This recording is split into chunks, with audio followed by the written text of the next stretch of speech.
Berrogeigarren ipuina. Gizon egiazalea, gezurtia eta tximua.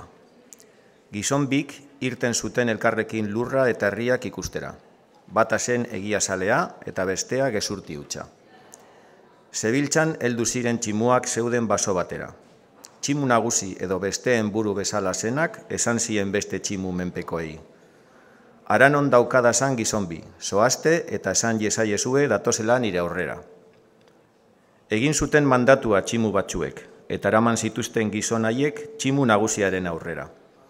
Heldu erduko horiek eseri zen bera aulki eder batean. Ipini zituen albobietatik beste tximu guztiak, ematen ziola bakoitzari zegokion tokia. Galdetu zion tximu nagusiak gizon bi haietatik bati, eta hau zen gezurtia. Zer diote nigatik gizonek?